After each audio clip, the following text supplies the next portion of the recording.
中嘉寬屏三觀農雙主稱新時代主播夏玲瑩第一提出2天的課程，除了邀請外面的講師，在新媒體時代教導小朋友如何運用 AI 的人工智慧，佮着人性媒體素養，希望小朋友在2天的時間會用好好來學習。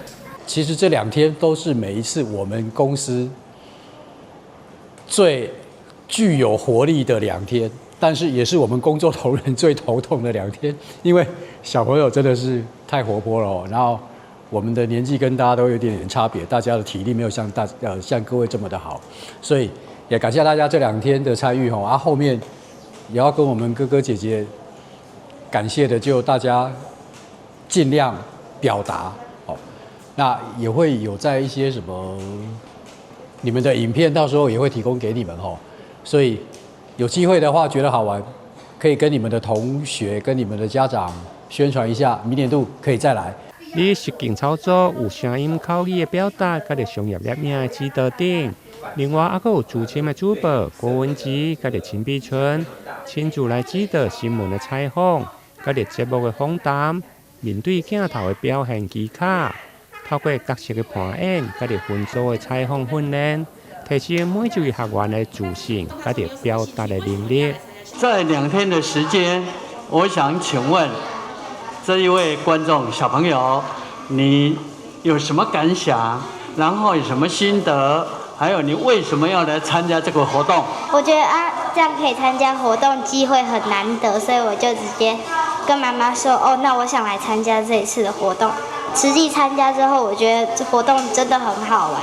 它可以體驗，而且還可以讓我知道報道不要隨便相信，讓我得知很多新的知識，我覺得很開心。你小時候最常玩的遊戲是什麼？打彈珠，我們喜歡打彈珠。為什麼？因為那個是發揮團結合作，這樣好幾個要玩一起玩不能一個人玩哈。而亞洲只是安排小朋友親自坐上主播台。實際來操作攝影機，佮着幕後的設備，搭配專業的化妝師林潔瑜的造型指導，完整體驗新聞製作的台前，佮着幕後，讓小朋友對看新聞提升家己來報新聞。大家好，我是楊之玉，歡迎收看7月24日星期五的中嘉台南地方新聞。